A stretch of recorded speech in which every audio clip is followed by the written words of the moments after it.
Welcome to VN voice of nation. Mini మేడారంగా సమ్మక్క సారక్క జాతర ఘనంగా జరిగింది. సంగారెడ్డి జిల్లా అమీర్పూర్ జీహెచ్ఎంసీ పరిధిలోని మినీ మేడారంగా పిలువబడే సమ్మక్క సారక్క జాతర తపస్వి మల్లికార్జున్ ఘనంగా నిర్వహించారు. 2 సంవత్సరాలకు ఒకసారి నిర్వహించే మినీ మేడారం పిలువబడే సమ్మక్క సారక్క జాతర ఘనంగా నిర్వహిస్తూ ప్రజల మన్ననలు పొందుతున్న తపస్వి కుటుంబ సభ్యులను అప్రిషియేట్ చేస్తున్న ప్రజలు ఇంత ఘనంగా నిర్వహించిన తపస్వి మున్ముందు ఇంకా ఘనంగా నిర్వహిస్తుంది అని, ఈ సమ్మక్క సారక్క దేవాలయానికి తపస్విని ధర్మకర్తగా నియమించాలి అని, మరిన్ని అభివృద్ధి కార్యక్రమాలకు ఆస్కారం ఉంటుంది అని, ఓ సొసైటీ ఏర్పాటు చేసి తపస్సుని ధర్మకర్తగా నియమిస్తే జాతరను మరింత ఘనంగా నిర్వహిస్తారు అని ప్రజలు ఆశావాహం వ్యక్తం చేశారు. సమ్మక్క సారక్క ఎకరానార స్థలంలో ఉన్నందున అక్కడ స్థానిక నాయకుల కన్ను పడింది అని, ఎలా అయినా ఈ స్థలం దక్కించుకోవాలి అని అమీర్పూర్ వాసుల పన్నాగం. అలా జరగకుండా ఉండాలి అంటే జాతర ఘనంగా నిర్వహిస్తున్న తపస్వి కుటుంబ సభ్యులను ఆలయ ధర్మకర్తగా నియమిస్తే మరింత ఘనంగా జాతర నిర్వహిస్తూ దాతల సహకారంతో చుట్టూ ప్రహరీ గోడ కూడా నిర్మిస్తే స్థలానికి ఎలాంటి అక్రమాలకు గురి కాదు అని జాతరకు వచ్చిన ప్రజలు ఆశావాహం వ్యక్తం చేశారు. అమీన్పూర్ గ్రామానికి చెందిన కొందరు వ్యక్తులు నేనే ఆలయ ధర్మకర్తను అంటూ జాతరలో తిరగడం చర్చనీయాంశంగా మారింది.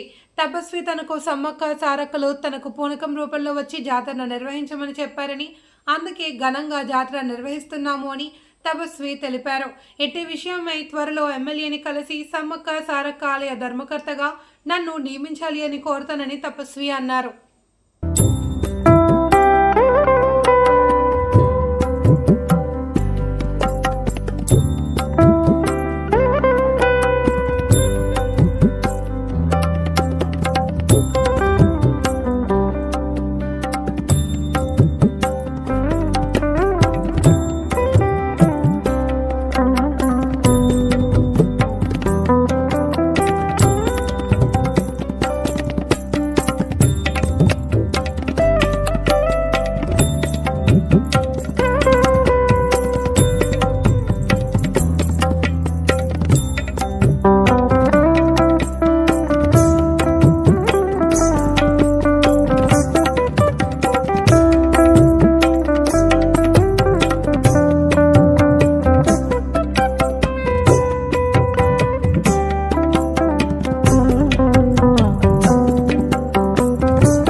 ఇక్కడ మేడారంలో ఇక్కడి నుంచి ఎవరు వెళ్తలేరని ఇక్కడ తీసుకొచ్చి పెట్టినాను. అది తపస్సు అమ్మ అంటారు.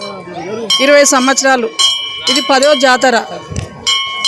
వచ్చిన భక్తులకంటే ఏమి కాకుండా అమ్మ కాపాడుతుంది.